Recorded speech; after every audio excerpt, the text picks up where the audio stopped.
down. Inches to go to Bader. 17 to 14. Cowboys out in front. Starr begins the count. Takes the snap. He's got the quarterback sneak, and he's into the touchdown, and the Packers are out in front. And the Green Bay Packers are going to be world champions. Set up for the Packers, and Favre back to throw his first one. Going deep. Has a man open. Andre Rison does the dance in, and Favre got settled down in a hurry. That is the way to settle down. Got hit there, 3rd and 1.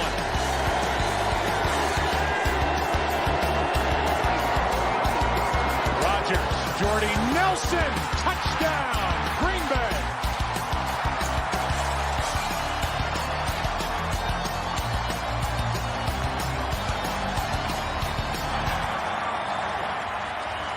The title is back in town.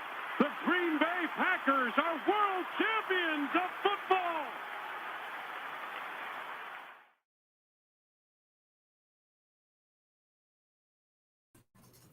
Ladies and gentlemen, what is going on? Welcome to another rendition of the Titletown Lounge podcast. Hope all is well out there in Packerland. I, of course, am your host, Rhino. You can find me on Twitter at Sports Talk Rhino. This handsome devil to your right is Brandon. You can find him on Twitter at Wisco_. Oh, wait, we got a new Twitter handle, don't we? I did. I changed it. Brandon_Snide. Brandon_Snide. And, of course, the lounge itself you can find on Twitter at Titletown Lounge. A week ago today, we were expecting to give you a much more exciting, at least first half of the episode. We unfortunately cannot bring you that after an embarrassing loss to the Saints on Sunday, 38-3. So we're going to break down first half of the show, be breaking down that week one piss poor performance. And then the second half of the show will be a preview of the Monday night matchup against the Lions. And honestly, I really don't know where to begin. I don't know where to begin. With Sunday, they really never got off the goddamn bus. I don't even know if they got on the plane to go to Jacksonville from Green Bay. They failed in every facet of the game on Sunday. Special teams, defense, offense, the run game, the offensive line, the defensive line, from top to bottom, they were just manhandled by the New Orleans Saints. This is a team that a lot of people did not expect to do very well this year. We were talking sub 500, maybe 6 or 7 wins, as opposed to the Packers maybe winning 13 or 14 perhaps. I would like to start off the show, Brandon, with who do you think gets the most blame? And I'll start it off right now because I'm pretty jacked about this episode. I'll be completely honest with you. I'm going to give all the blame right now, or not all of it, the vast majority of the blame to Matt LaFleur. And here's why. It was Hollywood Squares for the offseason. It was American Idol for the offseason. We had drama with Aaron Rodgers. We had drama with Devonte Adams. It was a never-ending story all off-season long. Rodgers finally decides to come back right as training camp is starting, right before the preseason. It was Matt LaFleur's responsibility to get this team in line, to get their attention focused on that week one opponent in New Orleans, and he completely failed to do that. There was a complete lack of energy with all 53 guys, all 22 starters. Complete lack of energy, complete lack of focus. And I think the blame starts with Matt. I think you have to point the finger at Matt. Like, what did you do all preseason long to get these guys prepared for the Saints? What did you do? How did you inspire them? How did you motivate them to go out and play like a champion? This team is supposed to be playing February 13th. The way they played on Sunday, they won't be playing in January. So I think the blame starts with Matt LaFleur. Brandon, what do you think? I completely disagree. 110% disagree. Jacob, thanks for jumping in. Everybody that's tuning in, thank you guys as always. Football's back. It's the weather, the atmosphere. It's turning into fall. The leaves are changing colors. It's one of my favorite times of the year. But I 110% disagree with you, Rhino, and respectively, of course. And there's a couple reasons why. Number one, Matt LaFleur, up until July 30th, didn't know who his starting quarterback was going to be. Keep in mind, going into the third year of this offense, there's probably, I'm assuming, changes, updates, whatever they're doing to change it up a little bit so it so it doesn't become stale and what's the word I'm looking for? Whatever. Predictable. There we go. Yeah. So up until then, Matt LaFleur didn't know who his quarterback was. Meanwhile, we got a guy, and I've been on this show multiple times that I have said he is the greatest thrower of the football. He's the best quarterback.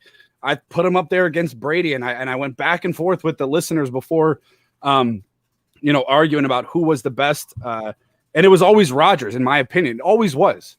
And I can sit here, and I hate saying this, and I'm not trying to make this show into a negative drag Aaron Rodgers, but you are playing patty cake all offseason in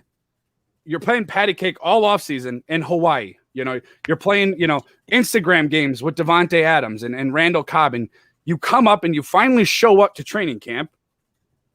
Apparently you didn't need anything else in the offseason. Last year's an anomaly. Okay. There was no offseason for anybody. It was even keeled for everybody. That's why you benefited for not having anybody in the preseason, because week 1 last year, Aaron Rodgers was going up against teams that also didn't have a preseason. It was even field. So now he comes into training camp and literally drags the offense, the franchise under the bus. Everybody, literally everybody. Rest in peace, Ted Thompson. He dragged him under the bus. Mike McCarthy, Mark Murphy, Brian Gutekunst, whoever he could think of. He didn't do it directly, but we know who he was talking about. So then we're like, okay, you and I agree. We liked it. We liked the transparency in that press conference. That was something we wanted to hear. It was refreshing to hear a star athlete, especially the caliber of an Aaron Rodgers, go up to the podium and say, this is how I feel. This is why I feel. It was refreshing. We were like, okay, get it off your chest. You're back in Green Bay. You have Super Bowl aspirations. You have a loaded team, both sides of the football. You demanded, we don't know if he demanded, but we're pretty sure that, Randall Cobb was a packaged deal for him. It happened, I believe, like literally a couple hours after he reported. Yeah. And then you start training camp, and everybody knows the NFL's soft. Like, I coach youth football. It's soft. You can't practice, in pads a certain amount of times. You can't, there's just the safety around it. And it's for the better. I get it as far as health wise, but then you're getting limited reps, Aaron Rodgers, in training camp. You're working Jordan Love. It's his first offseason and his first training camp, his first OTAs, his first mini camps, everything.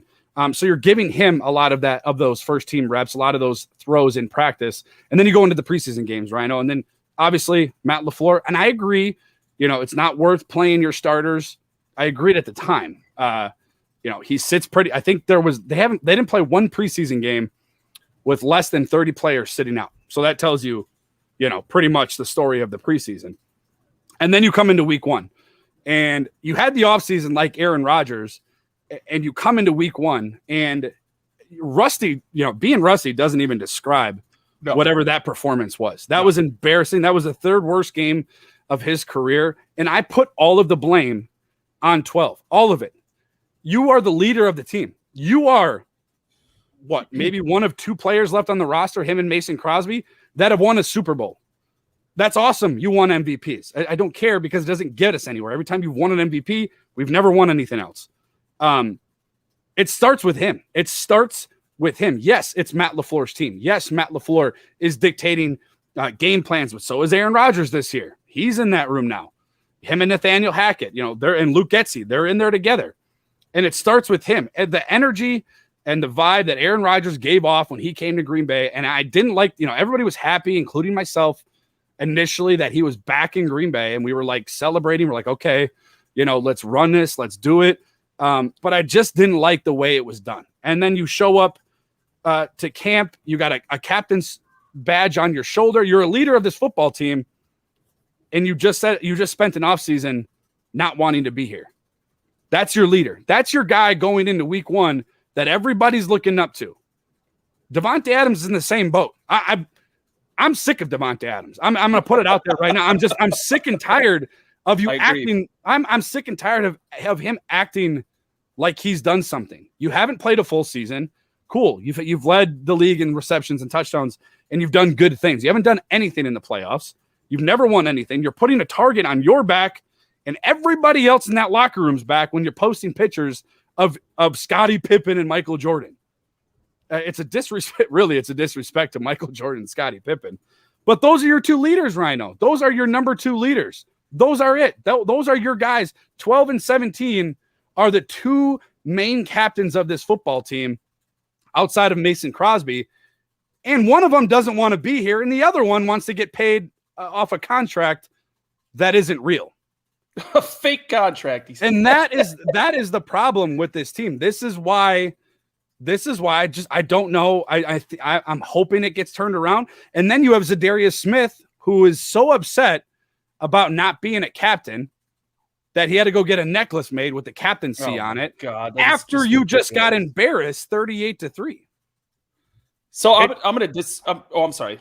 No, I'm just it's not and everybody's like it's just one game. It's just and they're absolutely right. Everybody's right. It is just one game, but it's all we have right now. We don't know what's to come. To comment on that real quick, everybody is pulling out the RELAX stuff, and I get it. I like it in moments of adversity. Everyone needs to chill out, but at the same time, this is something that we should be concerned about. But I do quickly. Before I move on, I do quickly want to just counterpoint what you're saying. The reason why I don't put the majority of the blame on Rodgers, Matt LaFleur had 21 other guys to get prepared. Yes, he did not know who his quarterback was until July, but he had 21 guys outside of that quarterback position to make sure that they were ready, make sure that they were energized, make sure that they were motivated, make sure that they knew what the hell was coming week one and not to underestimate your opponent. Outside of that, we've known for years that Rodgers is not the vocal leader in that locker room. And you and I talked about this in a group chat with the one and only Jacob Westendorf. This team has lacked energy, lacked motivation, lacked true leadership since Charles Woodson. Mm-hmm.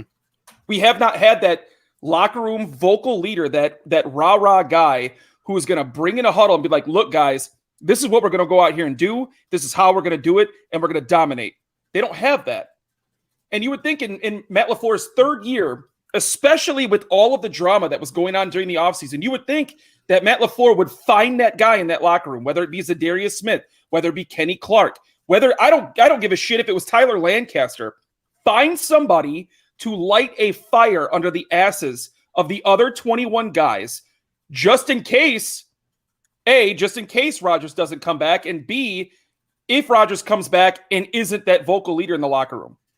That's why I put the blame on Matt LaFleur. It was his responsibility to make sure that all 22 guys, not just the quarterback, all 22 guys were focused, motivated, energized, and he failed to do that. Moving on from Matt LaFleur, and I just actually really quickly, I do blame Aaron Rodgers a lot. He looked like 2008 Aaron Rodgers in that game. He looked like 2017 Aaron Rodgers before the injury in that game. He had no idea what was going on. He had no idea where his receivers were. He was throwing up lame ducks. I mean, he said today on the Pat McAfee show that first interception came because he took a nut shot. Fine. That's fine. That's second interception. Horrible excuse. That second interception, who the hell were you throwing that ball to? There wasn't a receiver within 7 yards of that ball, that safety, taking that interception. But moving on to the game. Real quick before we move on. I am sick and tired of hearing Aaron Rodgers, Devonte Adams, Adrian Amos, name a player. I don't care who it is. We lacked energy. How do you go into a football game opening up your season? Aaron Rodgers made the same comments in 2019 after the NFC Championship embarrassment. Oh, we just came out, we were flat, we didn't have energy. How? That starts with you. That starts with the leader of the team. Aaron Rodgers is the leader of this team. Whether good, bad, ugly, lacking energy should never be a problem when you play only 16 times a year. Now, if you tell me if Giannis comes up and he was like, we lacked energy, okay, NBA, got it. You play back-to-backs, you travel every other day. Major League Baseball, same thing. I can understand it. Yeah, I can understand it. You're playing football once a week. You barely practice anymore. You know what I mean? So like during the work week, I'm not saying they don't work, but as far as energy wise, how do you show up to the first game of the year? Basically a home game. Okay. That was probably 85-15, 90-10 Packers versus Saints fans in Jacksonville. Well, it wasn't the first quarter. But and how do you come out and lack energy? I'll never understand it. That'll never be an excuse for me. Excuse me. I completely agree. I hate hearing that. And it's the third time we've heard that in a blowout loss, probably the fourth time in a blowout loss. We've had these 3 blowout losses during the regular season. We were blown out in 2019 in the NFC Championship game. Last year in the NFC Championship game had the makings of a blowout. This is what I would like to steer this podcast in the direction of is Matt LaFleur is obviously an established head coach at this point in time. He's led his team to 2 13-3 records, back-to-back NFC Championship games. He is a top 7 coach, potentially top 5 if he continues the same track record. The one thing that I've noticed about Matt LaFleur is in the face of adversity. We saw it in 2019 against the Niners in the regular season. We saw it in 2020 against the Bucs in the regular season, and we saw it Sunday against the Saints. His complete abandonment of what the Packers do best in the face of adversity is a problem. It's genuinely a problem. At least with Mike McCarthy, he kept trying to do the same shit over and over. He did it well when he was a good coach. He did it bad when he became a bad coach. But 9 carries for Aaron Jones, 4 carries for A.J. Dillon. We've talked about this on the show several times. You got guys that could be the best running back duo in the NFL, and he completely abandoned the run game. Another thing with his game plan is Rodgers historically struggles against cover 2. Tampa 2, cover 2, 2 high safeties.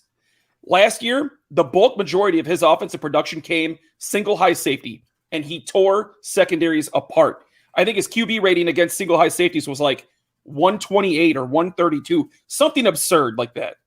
Against like a Tampa 2 defense, a double safety coverage. I mean, I don't want to call it like 108 mediocre, but for Rodgers, that's mediocre, especially in an MVP season when he threw 48 touchdown passes and only 5 interceptions. 4 of those, by the way, came against cover 2. Change it up, man. Do something different. You've got big ass tight ends. You've got a massive running back. You've got playmakers that you could put into motion, put the ball in their hand, and let them make a play downfield.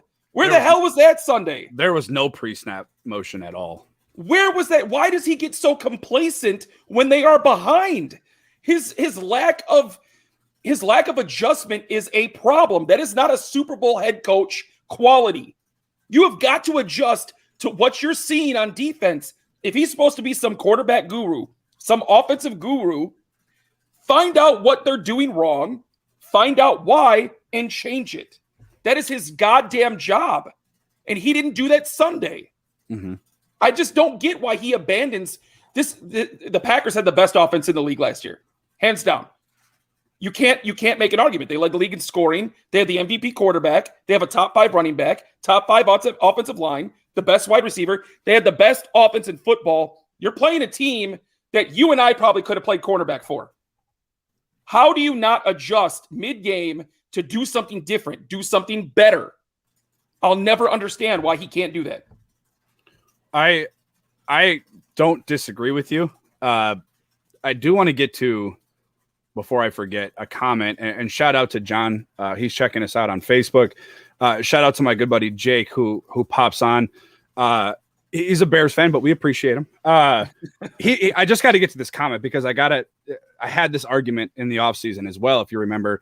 Now, Jake drops into the comments, says you guys give Matt LaFleur too much credit or expect too much. He came into the best situation possible, best quarterback in the NFL, top receiver, top 5 running back, top off O-line. And he hasn't even had to coach. Next year when Love takes over, we'll see the real Matt LaFleur. You're not wrong, Jake, but you're wrong at the same time. There's 2 sides to this. You're not wrong when you say he has one of the best quarterbacks in the NFL. He has one of the best running backs. But before he got here, Aaron Rodgers was on a steady decline. 2016 into 2017, 2018, his numbers went dramatically down. Aaron Rodgers, that is.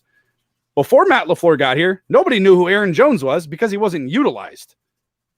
Matt LaFleur utilized him the right way, passing or catching the ball out of the backfield, running, setting up his offense. Matt LaFleur's offense, Matt LaFleur's system, which we've seen Matt Stafford on Monday night against Chicago Bears. We've seen Jared Goff go to a Super Bowl under this system. We saw Matt Ryan go to a Super Bowl and win MVP. It's quarterback friendly. It benefits the quarterback. It's quick. The ball is out within less than 2 seconds. Yes, Aaron Rodgers is one of the most talented quarterbacks in the game, but before Matt LaFleur got here, he wasn't. All the accolades in the Super Bowl he won with the years of McCarthy, that was long gone, man. That was 2011, 2014. 2014 was the last time he had an MVP. So he won his first MVP within a 6-year span, the second year of Matt LaFleur's system. Yes, you're right in what you're saying, Jake, and I seriously appreciate you jumping in. I want to jump on this. I want to jump on this too, real quick. Matt LaFleur deserves some credit, man. He definitely does it, and even Aaron Rodgers said it last season. The system is very beneficial for the offense. Just a quick question to Jake, if you're still watching. Do you think Robert Tonyan catches 11 touchdown passes in Mike McCarthy's offense? He didn't even use it. He didn't even use Aaron Jones. McCarthy never used Aaron Jones. McCarthy, you know how many times McCarthy has had a top 5 offensive line, a top 5, right? He had a top 5 running back for a couple years in Eddie Lacy.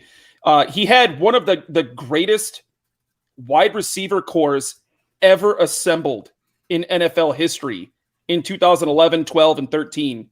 And he still could not go back to the Super Bowl. He had Aaron Rodgers in his prime. 2011 is the greatest quarterback season of all time.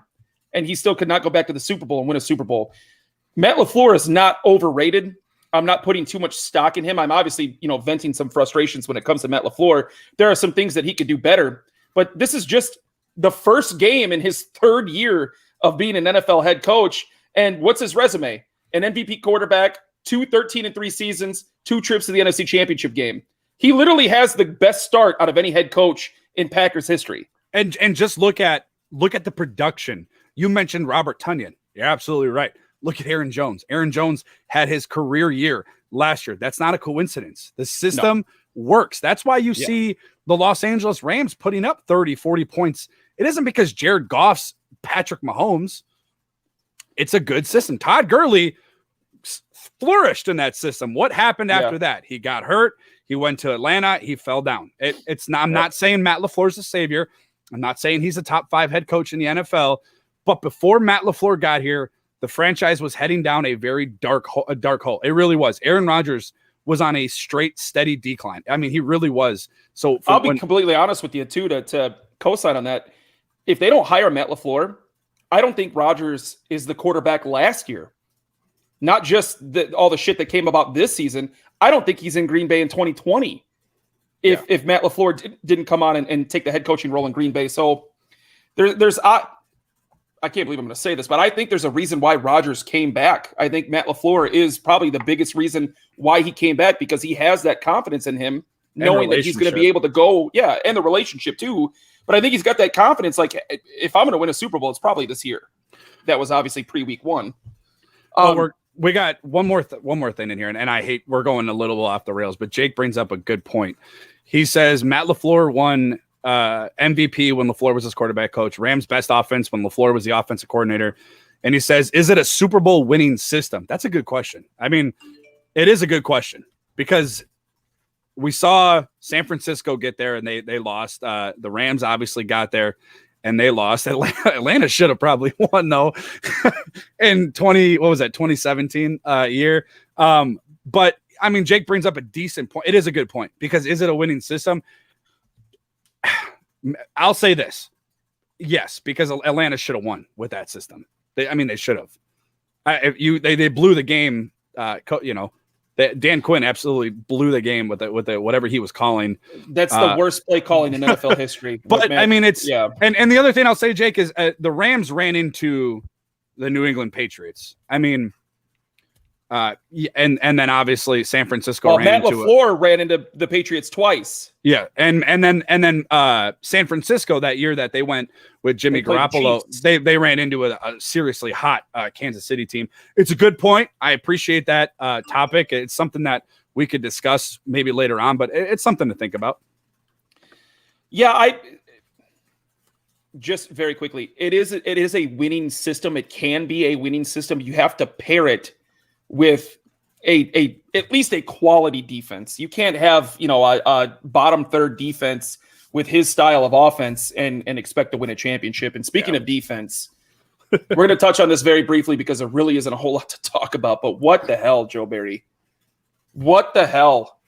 You were the one that talked about energy preseason. You were the one that talked about it. There was one player on defense that played 100% the whole game, and it was Rashawn Gary. And bless Rashawn Gary, he played with too much energy. He was playing too aggressive at edge, and he was not containing the outside. They were picking him apart all day. But I don't understand how Joe Barry I talked about before the show how I haven't been listening to sports talk radio or anything like that. I did catch 20 minutes of the big show today on 12:50 a.m. Shout out to the guys at 12:50 a.m. I believe it was Ryan Wood they had on. Excuse me. It wasn't Ryan Wood. It was a guy from NFL Network, and I apologize. I can't remember his name. But he made a great point. You can't fire a guy if you don't have somebody you're going to hire. And right now, and I know it's week one, I know this is a Monday morning quarterback reaction. Right now, it looks like a lateral move to Joe Barry. It does not look like anything is different. It does not look like anything has been improved. Now, I understand they wanted the gentleman out of Wisconsin, who Jim Leonhard. I believe Jim Leonhard stayed ultimately because he's expecting to become the head coach of Wisconsin in the next couple of years, which good for him. But you shouldn't have fired Mike Pettin without knowing who his replacement was going to be, hands down. They didn't know that they were going to get Jim Leonhard. And I think Joe Barry was a panic move. And I can tell you this, he's got to start doing something different because what we saw on Sunday was not anything different than what we saw with Mike Pettin. Obviously, Mike Pettin had the Packers defense at the best it's been probably since 2010 last year, but it still wasn't good enough. His game plan wasn't good enough. But the only reaction I had to the defense on Sunday was, what the hell is this? I don't understand. I agree with John. John Doran, he drops in on Facebook. He says Jerry Gray would have been a better defensive coach. I agree. I think, but we don't know that, Rhino. We don't know what happened. I mean, there very well could have been a gentleman's agreement with Jim Leonhard and Matt LaFleur. Like, hey, and then something may have come up. We don't know. I don't think it's a whole nother topic. I don't think Jim Leonhard's taking over Wisconsin anytime soon, but maybe a head coaching job. He's definitely a head coach candidate down the road, for sure. Yeah. I just don't know. It might not be. It could be, whatever.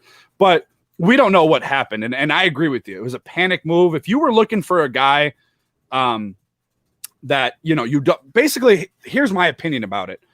You're looking for a defensive coordinator that you don't have to bring in and relearn a whole system, right? Because you don't have that time. You have a guy at quarterback who doesn't even want to be here, during the offseason, and then he comes back. You don't know how much longer you're going to have with Aaron Rodgers. So you don't have the time to learn a whole complete new defense. And I think that's where the hiring came in from with Joe Barry, because it was a familiar system. Basically it's a zone scheme. Keep the guy in front of you. The one thing I don't understand, though, and this reverts back to Matt LaFleur, again, a little bit of a criticism. You didn't play your first-round draft pick, Eric Stokes, in the preseason. And we understood that was going to happen because he was going to be a starter, and you didn't want him out there to be hurt. And then it goes into week one, and you run out Kevin King. I don't understand that. That's the one thing I don't understand about that whole situation is you didn't play Eric Stokes in preseason. You didn't allow him to get those preseason snaps and that little bit of an experience. And then you don't roll him out there to start week one. I mean, I don't know. I understand, they say out in Green Bay, you can't lose your job to injury. We don't need to see Kevin King injured. We already know. We already know what Kevin King is. So it's just it's a head scratcher for me when it comes to the whole Kevin King versus Eric Stokes. We saw when Eric Stokes was out there, he had a pass breakup right away. He had extremely fast closing speed, and it proved to be a guy that could play. And I still don't understand the Kevin King versus Eric Stokes. I don't get it. When it comes to Kevin King, you've got a guy that can't play press coverage because he's going to get burned. He doesn't have the hip movement to turn and run with the guy that he's guarding press coverage. But then you have a guy who plays 10 yards off the ball, has no closing speed, and is absolutely atrocious at open field tackling. Why the hell is he out there? He can't. When you have a cornerback, let's say you have a cornerback that can't play press coverage because he's going to get burned, but he's got decent closing speed and he is great at open field tackling. Okay, I can understand him being out there. Or you have a guy that you force into press coverage because, maybe his open field tackling isn't good, what have you, the opposite of what I was just talking about. Understandable. Kevin King can't do one thing well. He is terrible at every facet of being a quarterback. I'm 100% in agreement with you. Why the hell is he out there? He should not be the starter week 2. I don't care how weak your opponent is in Detroit. There is no reason why Kevin King should be starting on the opposite side of the ball as Jair Alexander. There's no explanation somebody can possibly give me. And another thing, too, why is Dean Lowry on the defensive line? Why is Tyler Lancaster on the defensive line, on the starting defensive line? We are going to waste the prime of what should be the best defensive tackle outside of Aaron Donald. Aaron Donald. I can't believe I forgot his name. He should be. He is, in my opinion, he is a top 5 defensive tackle. But he's going to take the blame of the poor defensive line play because he's the star. He's the name. Tyler Lancaster's not a household name. Dean Lowry's not a household name. I mean, you got these guys like Slater and Heflin who should be getting more reps. They had great preseasons. Dean Lowry and Tyler Lancaster haven't played well in 2.5 years. What has Dean Lowry done outside of returning a fumble for a touchdown against Tampa Bay in 2018? Outside of that, can you remember one Dean Lowry big play? Nope. Can you remember one game where he impacted the defensive line to a point where he changed the game? They're good depth, guys like third string guys that take some snaps, get your guys some rest, bring them in for 5 snaps. That's fine. The one thing that irritates me, I love the pride that the franchise has. I love the honor that this franchise has. But guys, you got to start pulling the trigger on these terrible players a little bit sooner. Kevin King, yes, he was drafted a Packer. He played as a Packer. That doesn't mean he needs to keep playing. I understand their sentiment about not wanting to trade guys on a rookie contract very often or not wanting to cut guys on a rookie contract very often. Kevin King has given you every reason to sit him down and not let him even look at the field going forward. I just don't understand the decision. And I think that's going to get a lot of attention this week. And I know we're going to go ahead and talk about that Monday night game, but we'll wrap it up with the Saints. Everybody needs to look in the mirror, from Matt LaFleur all the way down to Jack Heflin, whoever's the 53 man on this team. Like, everybody has to look in the mirror. Aaron Rodgers can't play hero ball. Matt LaFleur's got to have a better game plan. He's got to have his team better prepared. Zadarius Smith's got to stop worrying about who's a captain and come ready to show up. He hasn't played all training camp, hasn't practiced all summer, and all of a sudden now he's upset about having a C on his chest. I mean, it's the stuff. This is the stuff that derails Super Bowl contenders. It really does. Like this little stupid stuff that you're worried about. Aaron Rodgers jumping on the Matt McAfee show and laughing it off. That's great. Laugh it off. You better show up Monday night. Yeah, you better. Yeah. And just my final point before we go forward into the Lions game. If this team is going to truly contend for a Super Bowl, if they're going to play February 13th out there in Los Angeles, someone needs to step up and take the reins on that leadership role. Because I can tell you now, it's not going to be Rodgers. Rodgers is a leadership figure in the locker room. He's a guy that people look up to in that locker room, and that's fine. But we have to have that energy. We have to have that guy that's going to bring in that pregame huddle. Get it. Let me make an example. You remember all those pregame huddles with Drew Brees? Mm-hmm. He changed it every year. I mean, he had the military chants. He had shit that got me hyped watching the Saints. And I don't even like the Saints. I hate the Saints. The Packers need that guy. That's the guy they've been missing for the last 7-8 years. They need that guy. I don't know if he's on the roster. I really don't. Well, somebody needs to figure it out. Somebody needs to step up and be that guy then. Otherwise, it's going to be the same story. It's going to be another divisional round exit or NFC Championship game exit. Somebody needs to be that guy. There's no nastiness on the team. There's no nastiness. There's none. No, there's no aggressive. There's no. I talked about it Monday. There's no hunger.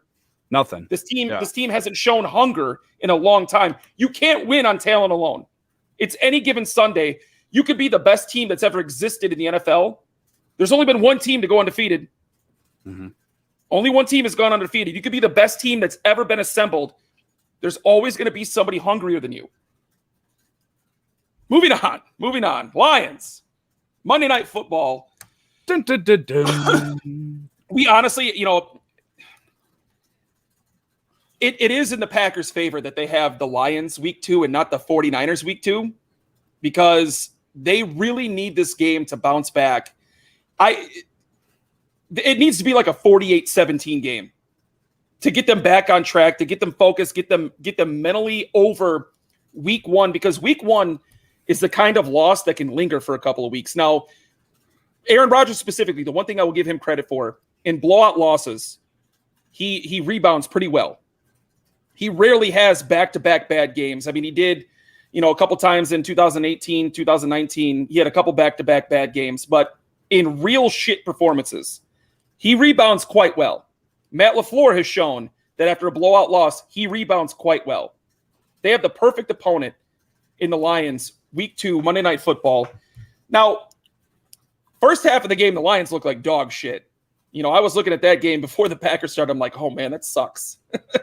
That sucks for them. But then they made a game out of it. It was 31-10, and I stopped watching that game because I was paying attention to fantasy. I was watching my tablet, Red Zone, all that. I look back up, it's 41-33. They're driving for the potential game-tying score. So it's not an opponent that you want to take lightly. But this should be the game that they really just let the dogs loose. I want foot-to-throat kind of offensive game plan. Beat the brakes off the Lions. Get the confidence back up to where it was going into week 1 and get on a roll. I think if they can play 2020 Packers football against the Lions, they should get off to a 6-2, 7-2 start. Couple things, and I'm going to ask you too. Let me ask you a question real quick. If Green Bay goes into goes into Lambeau Monday Night Football, and they beat Detroit, let's say 48-24. Do you feel any better? It depends on. It's a great question. It depends on how. Right. If they win the game off of talent alone, and it's the same bullshit, it's the same lazy Rodgers approach, it's the same lazy game plan approach, it's the same lack of energy approach. Now, a lot of people are probably wondering, how could you score 48 points and have no energy? Trust me, I've seen the Packers do it. Yeah. If they come out and they look determined and they look hungry and they're winning their battles up front, they're winning their secondary battles, they're digging in the trenches, they're running the ball, they're doing what they do best, I'm not going to say my confidence will skyrocket. It will definitely start climbing. There are some things that I need to see out of this team week 2. I need to see a focused Aaron Rodgers. I need to see him with his pinpoint precision, accuracy, the arm strength, the decision-making. I need to see MVP Aaron Rodgers week 2. I need to see a game plan from Matt LaFleur that is a balanced offensive attack, utilizing your best asset. See, a lot of people think that Aaron Rodgers is the best asset. He's not. He's not. We saw that week 1. Aaron Jones is your best asset, and here's why. He takes the pressure off of Aaron Rodgers. If a defense is worried about what Aaron Jones is going to do, Aaron Jones, excuse me. If a defense is worried about what Aaron Jones is going to do, Aaron Rodgers is going to pick that defense apart. That's why Aaron Jones is your best asset. If he's utilizing his assets properly, then I'll start to grow in confidence. Running the football is any quarterback's best weapon, I think, especially in this offense, because once you can start running the ball, you can, create play action. You get those linebackers biting. You get those safeties playing up. So I agree. But you look at this Lions team, Rhino, and it's very similar to the Saints team. It really is. You look at it. You look at the quarterback. Not terrible quarterback, middle of the pack, Jared Goff, 38 for 57 for 338 yards and 3 touchdowns against the San Francisco team. Now, I think they probably mailed it in that second, part of that fourth quarter. I didn't watch the game. I was watching the ticker, kind of like you were. It seems like they were just kind of mailing it in. So you got a middle of the tier type quarterback. You got don't forget too, DeAndre Swift, very Alvin Kamara-like in how you can use him. Jamal Williams was the leading rusher of that game. I agree with you, Swift, Williams. So you got a decent run attack, and then you got a guy in offense that he can beat you. Kamara is that guy we saw in week 1. TJ Hawkinson can really be that guy, and we as Packer fans know the Packers cannot defend any tight end for anybody. So it's a very similar team. And look, the Packers are 11-point favorites. I don't know what Vegas is on, but they're 11. Now, hold on. People overreact. Vegas never does. Yeah, I mean, that's fair. But John points out 49ers had their backups in the fourth quarter. That makes sense. I would imagine things got was a poor coaching decision, too. Got a little scary there at the end. Shout out to John, too. He's a new listener, viewer, whatever you call it, of the show. And we appreciate him for jumping on. But so it's a very similar matchup. You should win the game, right? Okay, that was week 1 as well. We should have won that game. You're at home. Well, you can make the argument, the Packers were at home in Jacksonville. You have the better team. Packers have the better team. They had the better team versus Saints as well. It was all obviously it comes down to execution, and they're very similar. As the offensive side, you kind of have a little bit of a balanced attack across the board. So it's not a team you take lightly. I'll tell you right now, Packers should win this game. I'll predict eventually that they're going to win. But I won't feel any better because I don't care necessarily about how you play Detroit at home on a Monday night game. You should win that game. I care about what you do against going on the road against San Francisco, playing at home that's the game that'll give you the confidence boost. Right. And I agree with you. I'm with you on that. Yeah. Having Pittsburgh at home, those types of games, I agree. You obviously want to see a win. I think you have to see a win. You lose here and chaos is going to ensue. I mean, you lose the fan. If they lose this game, you lose the fan base after 2 weeks. It's going to be very puzzling. And Dan Campbell, we haven't seen a whole lot of him other than biting kneecaps, and I don't know what else he's talking about. But you got to imagine WWE intro. You got to imagine he's gonna have them come ready. He's gonna and I'm gonna imagine he's gonna be keep it 100 with them. Like they're the better team. They're supposed to win, and we'll see what kind of fight the Packers do. I hope all my hope rests with guys like Aaron Rodgers and Devonte Adams and Mercedes Lewis saying this that was our wake-up call. I don't know how in week 1 of the NFL season you need a wake-up call, but we're going to find out really, really fast what this team's about. Really fast. I mean, same thing. You could argue that when Joe Barry should dominate this game as far as the defense should win their matchups against the Lions. And they have no receivers, really at all. They had to sign our old buddy Geronimo Allison back off the street today. So he's back in Detroit, and they got Quintez Cephas, the Wisconsin standout 3rd round draft pick. So you have the better team all around. Like Jair Alexander should shut down Quintez Cephas, Well, I think he's like wide receiver 5 or 6 in he's Detroit. He's one. Is he listed as one on the depth chart? He's one. They don't have anybody else. Realistically speaking, he's probably wide receiver 5. This is the one thing that worries me about that Monday night matchup. And this is something that you see a lot in bad teams. You don't see this a lot, with Green Bay. But if you compare confidence levels, if you were somehow able to measure the confidence level of these teams, I could guarantee you one thing. The Lions are coming into this game with a lot more confidence than the Packers are, and here's why. The Lions played a team that a lot of people are talking about as a quiet Super Bowl contender. The 49ers got all of their injured guys back. Their defensive line is as strong as it was at the beginning of last year. They have decent quarterback play. They have one of the best tight ends the game has ever seen. They were down 31-10, and they made it a one-possession game and actually got almost into – I think they might have been in the red zone they were before driving, the game ended. Yep. That is a huge confidence booster for a team that everyone was predicting to win about 4 or 5 games this year. Meanwhile, you have a team that a lot of people were saying not only is a Super Bowl contender, but should win the Super Bowl. One of the best teams on paper in the entire NFL, and they got blown out by a team that a lot of people picked to finish in last place in that division. The confidence levels are about right here between the Lions and the Packers. So that's why I looked at this game, and your dad said it best, has to be a blowout. It really does have to be a blowout, because if you go into this game and you win a nail-biter 24-23, that's only going to hurt the confidence of the Packers even more. They just got done getting their asses handed to them by a subpar team. They go home, the home opener, which they haven't lost since 2013, by the way, playing a team that, once again, subpar team. If they struggle again, that's going to be a very big red flag for this team going forward. That's why it has to be a blowout. It has to be MVP Rodgers. It has to be top 5 running back Aaron Jones, and we have to see top wide receiver Devonte Adams in this game. They've got to win this game. They have to put up a 40-burger. They have to. Because if you struggle against Detroit, there is no way you go into San Francisco and win that game. I'm sorry, I'm going to say it right now. If you win a nail-biter, if you play one of those games where you don't lead for 60 minutes and you win on a game-ending field goal, they're going to get blown out by San Francisco. That's the fact of the matter. They've got to go home, and they've got to beat the brakes off the Lions to get the wheels back on track.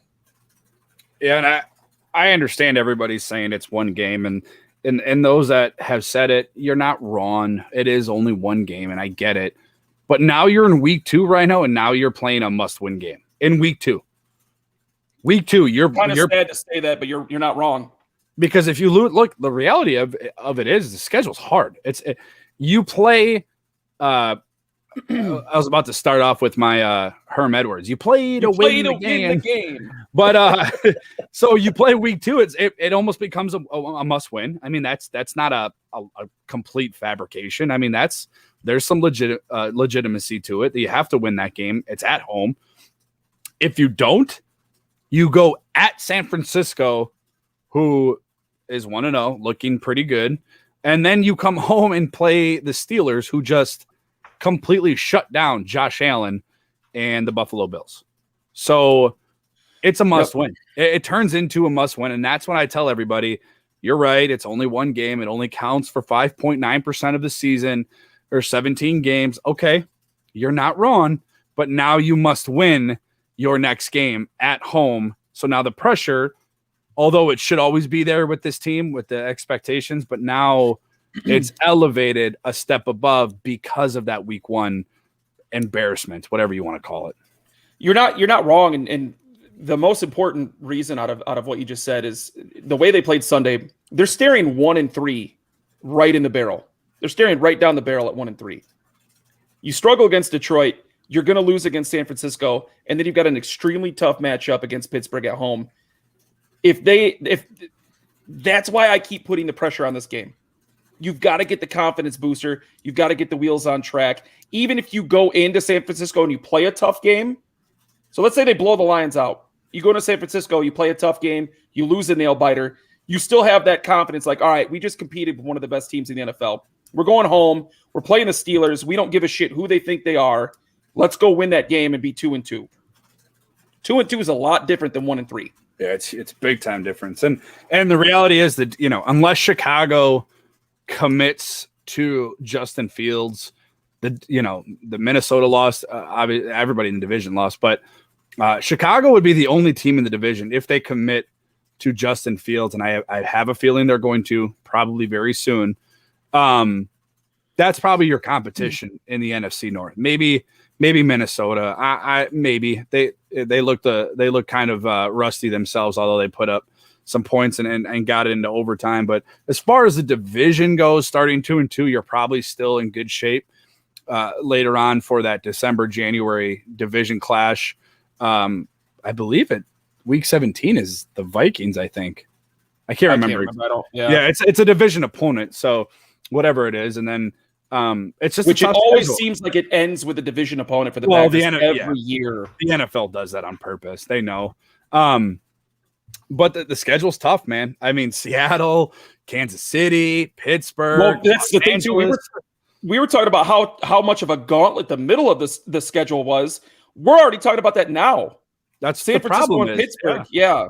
That's the problem with losing week 1, and then if you drop week 2. I mean, if you lose week 2, I'm not sitting here trying to be negative Nancy or a pessimist Packer fan, but week 2 and you're down 0-2, I don't know what kind of hope you have, because that schedule's tough, and it only gets harder when you don't have, David Bakhtiari till week probably 8 or 9, and you are obviously, it's the NFL, you're going to run into some injuries throughout the course of the season. It becomes extreme panic. It really does. You got to win week 2, and realistically, you probably got to win week 3. Maybe not. I don't know. I don't want to talk about must wins in the first month of the season, but how about must quarters? How about the first 4 games? They have to go a minimum of 2-2. I agree. They have to. Yeah, I agree with that. I don't want to put must win on any one game right now, at least, but they have to go 2-2 through their first 4 games, or they're in big trouble. I do want to pose this question to you real quick. Yep. I do want to. This is gonna derail the show. I already know it is, but here's the question. Let's say the Packers suck this year. Okay, what week did they trade Rodgers? I'm just gonna say this: the Packers went out against the New Orleans Saints, and they only converted 1 third down. You know who did it?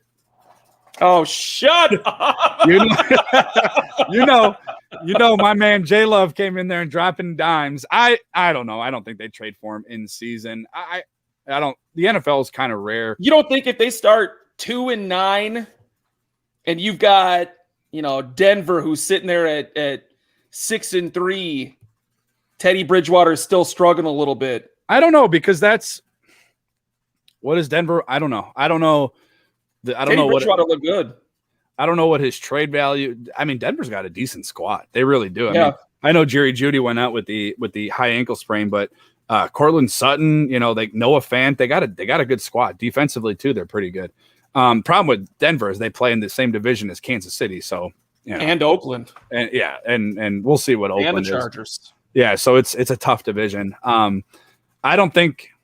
Number one, there's no way they trade him. There's no way. I don't think they start 2-9, and I don't think, even if they did, I don't think they trade him. I don't even think it's entertained mid-season, because then you're basically telling your team, your fan base, that you gave up. And I don't think it's not in Gutekunst and LaFleur and Mark Murphy's DNA, in my opinion, to do that in the middle of a season. But I guess we'll see. I can tell you this. Though. They fall flat this season. There is a 0% chance Rodgers comes back next year.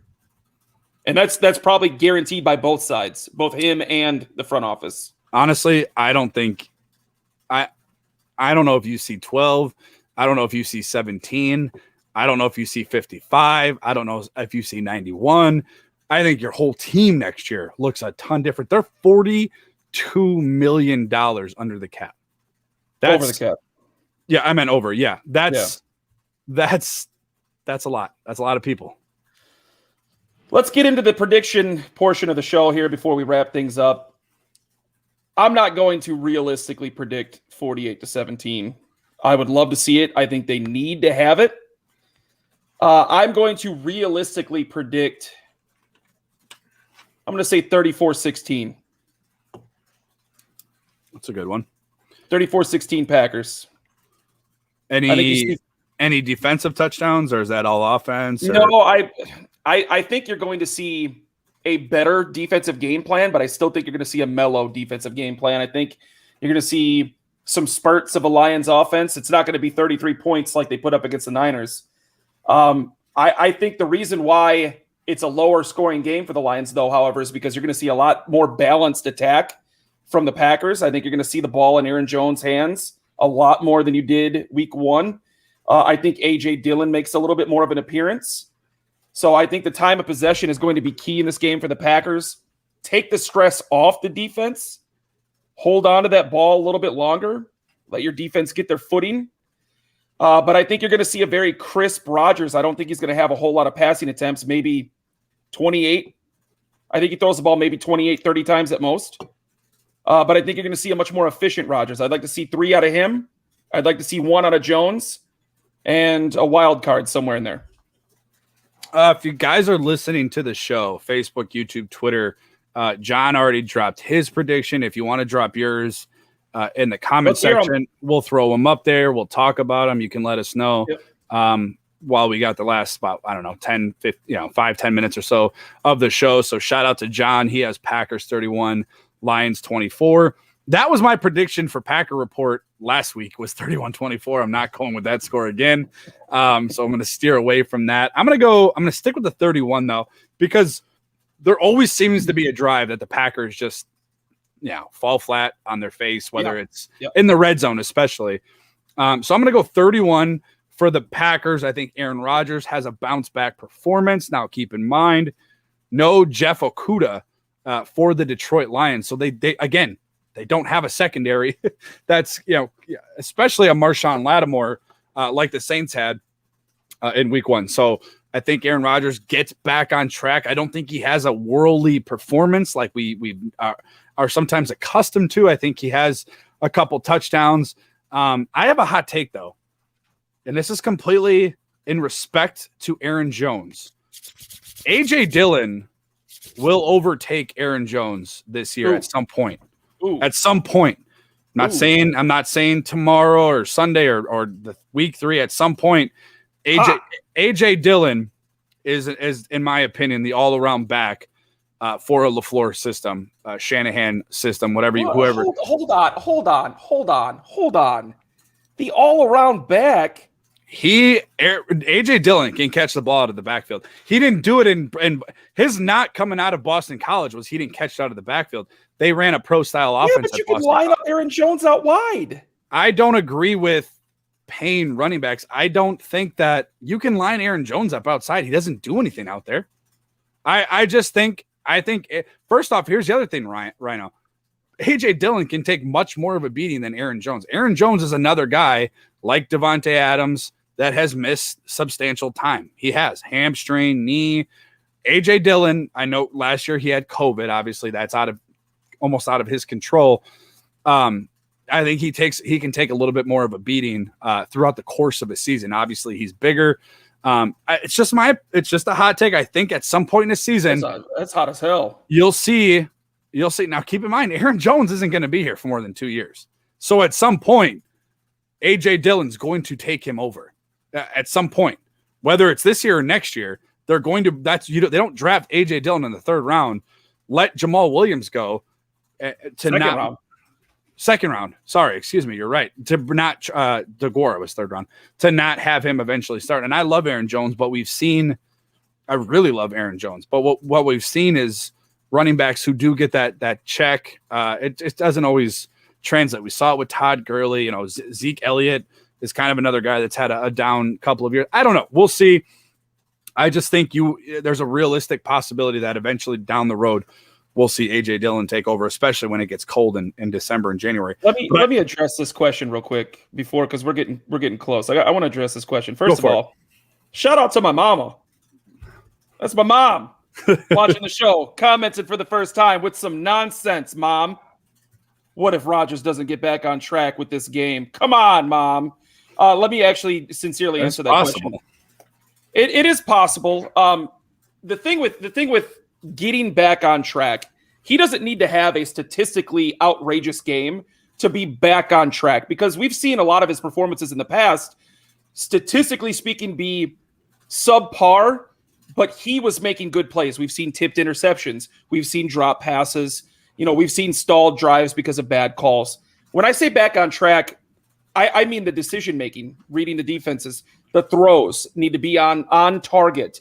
He was not anywhere near his MVP form week 1 against the Saints. Some of the throws that he was making, now he did have that crazy throw. Devonte had that rolling catch. That was a good throw. But it was one throw out of the 30-some-odd that he made that was a good throw. I want to see the precision Aaron Rodgers. I want to see the on-target Aaron Rodgers rolling out, making plays. You can tell by the flow of the game when he's in control. Now, obviously, a lot of things are out of his hands. Tip balls, drop passes. I spoke about that a second ago. But you could tell when he's in control of a game. You could tell when he's playing a good game statistically or not. So when I say back on track, I want to see the Rodgers we saw last year for 15 of the 16 games. That's what I mean by on track. And I think this Lions team is the team he needs to play week 2 to get back to MVP form. I want to see anything out of him. And he's kind of emotion. He's very passive. You know, he laughs everything off. He was laughing on the sideline with Devonte as they're getting their behinds whooped. I want to see something. I want to see him light somebody up on fire on the sidelines. I don't want to compare him to Tom Brady, but I want to see him be like Tom Brady. You know, I understand they're not the same, and I get it, and I respect it that their leadership qualities are a little bit different, but I want to see something, man, something that's like, okay, he's all in, because it's after week 1, and week 1 is always the over analyze and it's the freak out week, but we don't have anything else to go off of, but it's hard to look at that game and be like, this dude wants to be here, because he didn't show up all off season. He showed up the night his plane landed at like 11:30 at night, the night before training camp. And we didn't know if he was coming back, and obviously he did, but again, I want to see that he wants to be here. That's where I'm getting to. But so I got him scoring 31. I think Rodgers throws probably a pair of touchdowns. I think between AJ Dillon and Aaron Jones, they probably get one, and then you sprinkle maybe, I don't know, somewhere else in there they'll get another one, and obviously they'll kick a field goal, because you can't get to 31 without the field goal. And I think we always play Detroit, and we always kick field goals. And I think Detroit scores 21. So I have 31 Green Bay, 21 Detroit. I think Green Bay's in control for most of that game. I think Detroit, kind of like they did against the San Francisco 49ers, now they scored 16 points in that fourth quarter. I don't know if they obviously don't score 16 in that fourth quarter. Maybe they score 7, maybe 14, late plays. I would have imagined that Green Bay's in charge of most of that game, but it comes down to execution. And like I said, real quick, I do want to make this point. I said this in the offseason. Elton Jenkins is a future Hall of Famer, and he showed it again. He was the 3rd highest rated offensive lineman in week 1 in a brand new position again. Hey, just real quick, not that it matters. You actually can get to 31 without kicking a field goal. By what? Going for 2? You score 5 touchdowns and you miss 4 PATs. Well, okay. Mason Crosby's not missing 5. But no, it's always one drive for Green Bay. If they always stall in the red zone at some point. And Detroit's a stingy defense. They're going to come like nothing to lose. Everybody's picking. Well, they have historically played the Packers a lot harder over the last 3 or 4 years than they normally do. I mean, I know that game at home last year wasn't much of a matchup, but they have played the Packers tough. Once that first home loss happened, I believe it was 2018? It was 2017. The first home loss in Wisconsin in like almost 3 decades. 92. Yep. Ever since that game, it's been brawls. It's been drag out, knockdown contests, and that's the kind of game that they absolutely have to avoid on Monday night. They have to come out, and I'll make this point real quick before we wrap the show up. No, you're good. You can always tell, well, not always, for the most part, I would say 90% of the time, you can tell how a game is going to go for Green Bay based off of the first 2 drives. You saw it in the NFC Championship game. They gave up that long touchdown drive, and the first thing out of my mouth was, it's going to be a long day. Sunday against the Saints, they gave up the opening touchdown drive. They stalled on offense, and I said it's going to be a long day. They need to come out with authority. Whether they receive or kick, whatever their first possession is, they need to come out with authority. They need to drive the ball right down Detroit's mouth, establish a rhythm, and all gas, no fucking brakes for 60 minutes. Execute. They have to, especially against a team that you are superiorly better than. Like Detroit's not better at any position on the football field. Tight end, maybe tight end. Yeah, maybe tight end. You can make the argument. And I agree with you. That's about it. Yeah. So if you can, again, like I said, when you played the Saints, if you can keep Alvin Kamara under control, you have a good shot at winning the game. Same thing goes for week 2 against the Detroit Lions. If you control TJ Hawkinson, you don't allow him to go for 10 for 120, you have a pretty good chance of winning that game, because there's not a whole lot of other players on that team that are better than you that can beat you, in my opinion. I think the one player that does make me probably the most nervous is Swift, just because of, I'm not going to compare him to Alvin Kamara. I'm not saying he is Alvin Kamara, but the fact that they could use him like an Alvin Kamara, and that's outside of tight end, that might be the position they struggle with the most, is a dual threat running back. That's the guy that does scare me. So they need to keep him contained and keep him inside the lines. He had 11 carries for 39 yards. He doesn't scare me. But he also had 70 yards receiving. Yeah, and that's where the freak out would be. And I would imagine I think the Packers overall did a decent job against Kamara. I mean, they did, but he wasn't the focal point of the offense, though. That's where Sean Payton is still probably a step above Matt LaFleur. Yeah. Because same thing with last year, running the ball. Alvin Kamara didn't do shit against the Packers. Yeah, it was receiving the ball that he destroyed the Packers. Yeah, that's a good point. So that's why Sean Payton is probably still a step ahead. We're gonna wrap up the show. We've got our predictions. We do have the Lions. Excuse me. We have the Packers winning. Once again, you can find me on Twitter at Sports Talk Rhino. You of course can find Brandon at his new Twitter handle at Brandon_Snide. That is SNEID, correct? Yes, sir. SNEID. Of course, you can find the podcast on Twitter at Titletown Lounge. Check us out on YouTube, Facebook, Twitter, Instagram, and TikTok under the same names. Go Pack, go! Go Pack, go! Let's hope for a bounce back. Yeah.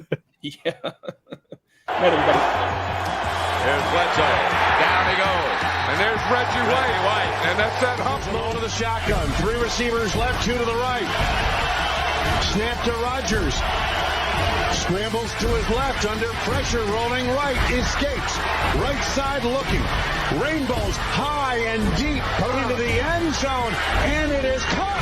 Caught for a touchdown. A leaping touchdown catch is made, and the Packers have won. He is slick in the pocket, and then once he looked across the field, oh my gosh, that's from the 35. That's 60. That's close to 70 yards, but it's how high it went is what's so impressive.